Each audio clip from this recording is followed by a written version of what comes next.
me again. And look at what I got. I made a cup of tea. Yeah, I've been... I don't enjoy tea, usually, but... for some reason, I've been influenced by my British friends. Not only British friends, but those who were tea drinkers. It's definitely never realized that the British and their colonies drink tea like I drink coffee. Like I detect differences in the way that the coffee is brewed, for how long and how much, and which brand and all that. And for tea, we just basically the way the Dutch make tea is that they boil water in a kettle or on fire, and then you pour the water into a cup. It all sounds trivial, but there's a difference. And then you have a little tea bag, which is also always on a string, basically, and you dunk it into the water. The water gets flavor and color. And then you can sort of select, do I want a strong cup of tea, like a dark colored one, or not? Usually you just dunk it a few times, and when it's the right color, you take it out, and that's it. And then you reuse the tea bag. Yeah?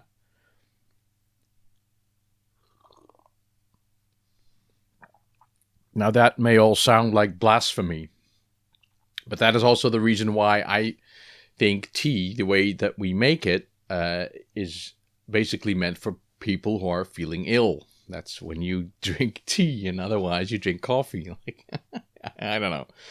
Then I was talking to Evoiler about this ritual where the British brew the tea, where they put the tea, where basically they have a pad, and they put it in the cup and then pour water on it, much like the Chinese also do they add the tea to the receptacle first and then add the boiling water, and then they actually let it sit there for a couple of minutes to brew.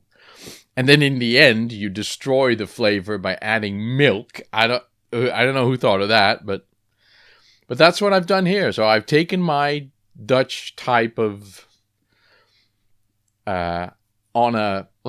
basically it looks like a tampon. It's on a little string. And I let it sit there for a few minutes, and then I added, this is oat milk, because that's all we had. It was oat milk. I don't really taste the difference, but it's nice. It's still nice. I like it. Tea with milk.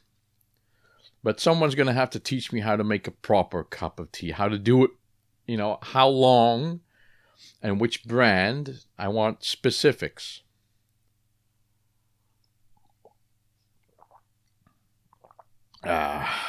So, I've been doing a couple of things. First of all, I'm sure I'm allowed to talk about this. I did some voice recording for Dave Price, Infected Flinch. Remember him? He's not dead. He's still around, and he's making another. I read a script, which is pretty good. Dave's improving in his script writing. I thought, at least. I took ages before I actually got to recording what Dave had written, at least the first episode of it. And I liked it. It's a space adventure. That's all I want to say about it. So I did that. I think I was I must have been one of the last people to send it in. Shame on me. I'm sorry to everyone. But there you go. I did that, but there are several episodes. I think I read the original script, which is pretty long, and I just did the first episode of it. It was fun to do. It's acting, but on camera, not off camera. So I also made something, which is completely unrelated. I made another arcade stick for the Commodore 64. And we're going to show that, but I also bought a game for the Commodore 64. It's a game that I have played before that I never had when I was young, but it is Rainbow Islands on tape. In a nice little... The main reason I bought it is because it's a good game. It's basically Bubble Bobble 2, isn't it? I haven't really studied the history of Rainbow Islands, but it comes on tape. It's in a little box, which I really liked. The little baggie, the ocean baggie, is still in there. The tape works, and then there's a manual, and there's the original receipt. The original receipt is for £10, Commodore software from Boots, Biggin Street, Dover. For £10 then. And I think that I paid more for it now on tape. And the tape actually loaded. It took a couple of tries, 2 or 3, before it actually loaded. But Rainbow Islands. So I just wanted this in my Commodore 64 collection because this is one of the good games. And I've played it with my new stick, and I have to say that having a proper arcade kind of stick does seem to help a little bit.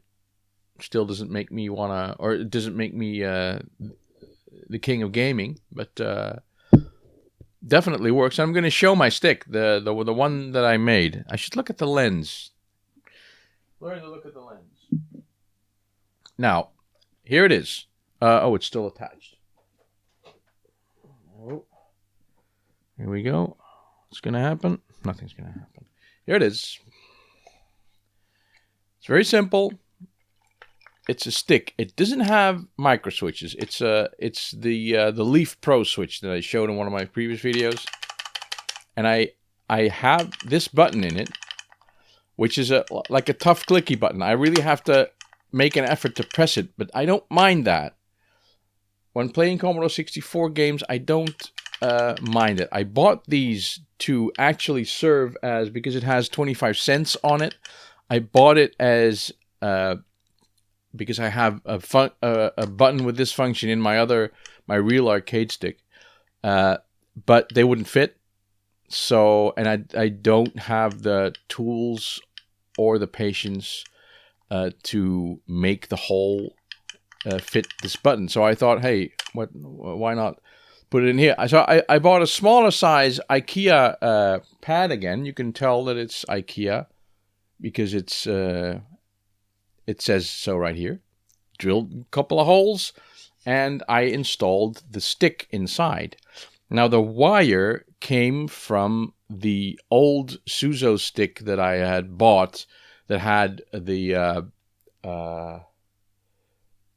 micro switches were broken. So I robbed the wire off this, and I just made little flat connectors on them. I soldered and I crimped and whatever, and I put it on the stick. It's still labeled, by the way.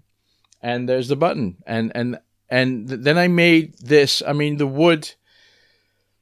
I mean, it's amateur night, right? I mitered it so it kind of looks good. I glued it all together. I used glue blocks here. I made them like a half centimeter shorter than the height of the board here, which is way too thick, but whatever. So that I can put a bottom panel on it. I'm thinking of doing a plexiglass panel. There should be enough room, half a centimeter, to put that in. And I'm not going to glue that, but I'm probably going to be able to drill a hole and put a screw in it or something like that.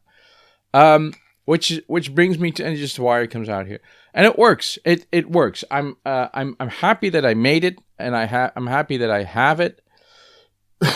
I'm sad that I had to do it because I didn't want to buy the monster joystick for reasons. I don't like the design very much, and I couldn't fit it with a Leaf Pro. So and besides that, there's very little that you can find that matches like this configuration, and allows you to put in your own Leaf Pro joystick, because this has nothing to do with Sanwa buttonholes, screw holes.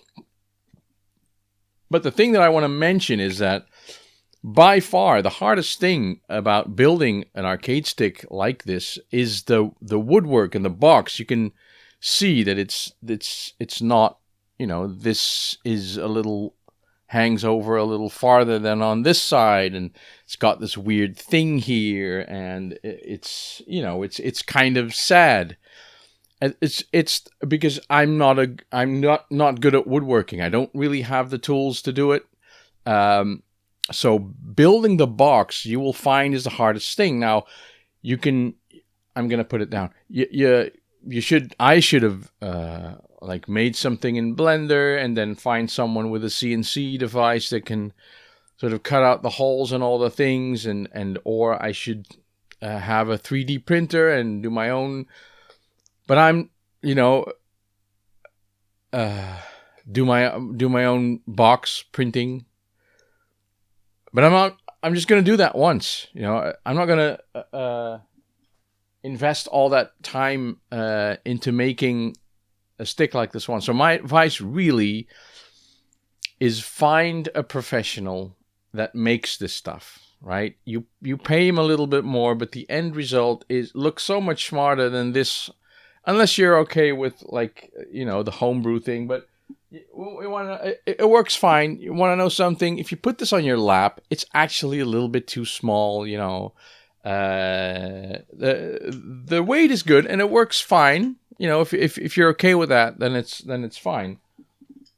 If you want a proper stick, you know, find a design, find a CNC shop, and have it cut out, or just go to a professional and buy something that is made, but let it be something that is made to your design, because I just wanted a stick and a button, and I wanted a Leaf Pro switch. So I've contacted one or two professional builders who said, no, you know, that's bespoke stuff, though. We don't do that.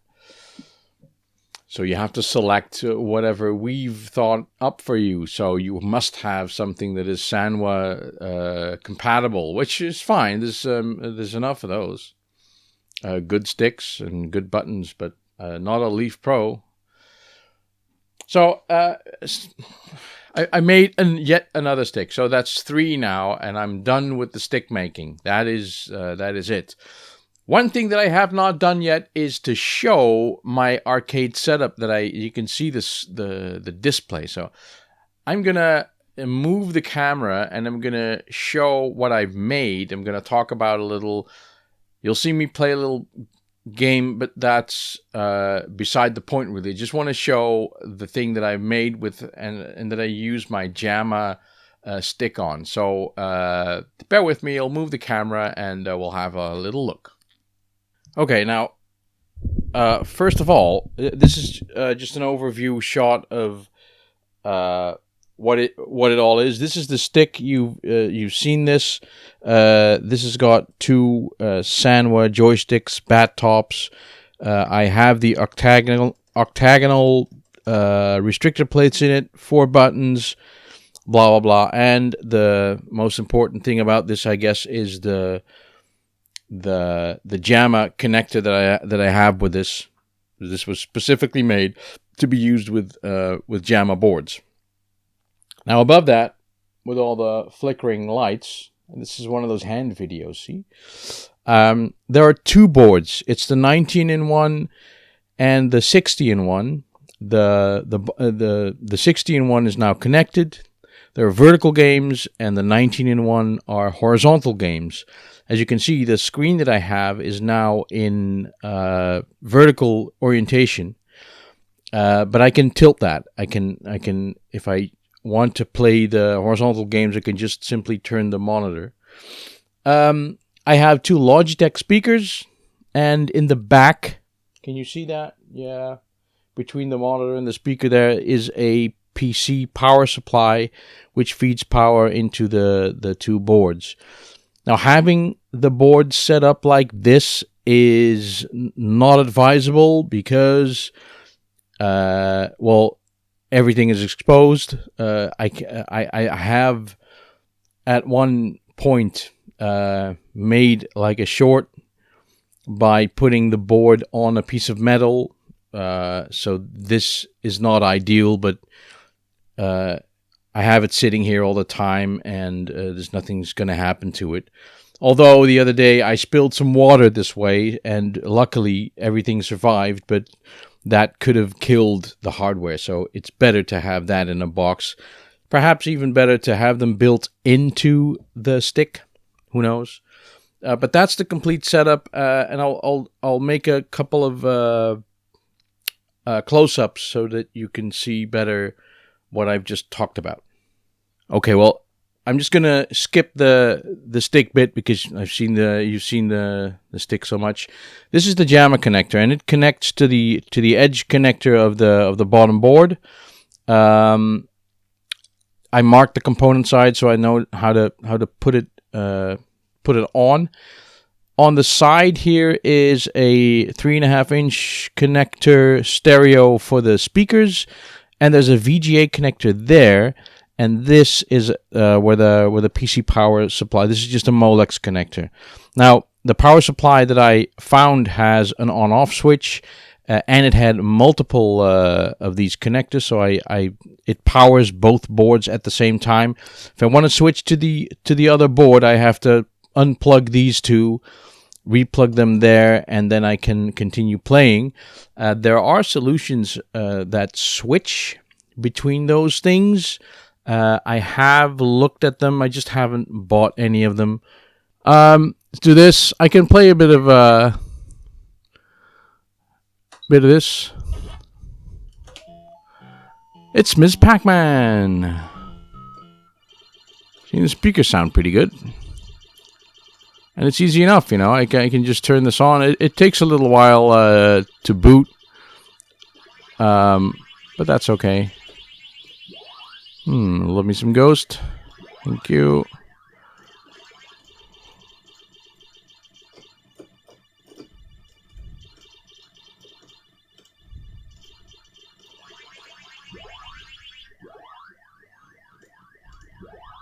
I juked them.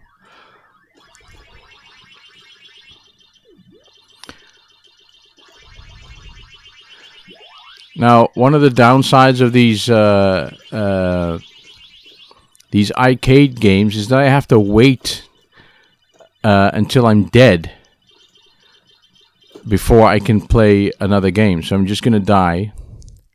So I just want to show how I switch from the vertical to the horizontal game. So have a look at that.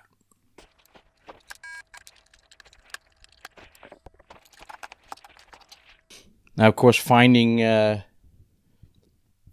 screen that does that, a display that does that, may not be the easiest thing. I just got lucky finding this in the thrift store. Again, I found two screens exactly the same type in two different thrift stores in my neighborhood. They are HP's, HPL 1950G. They're fine for this purpose, VGA screens, and the only downside is that the connectors also rotate, so all the wires that you connect to it, they rotate with the screen, which is not ideal, but it's better than having to install a new screen. In this way, I can just do all the horizontal games and do all the vertical games, and I don't really. I mean, I have to do some replugging, but that's it. So yeah, that was my look at the arcade little corner that I have here. So when I get killed in PUBG and I have to wait, I can just turn this on, or turn sideways and play an arcade game, which is great. So thanks for watching, and I'll see you next time. Bye bye.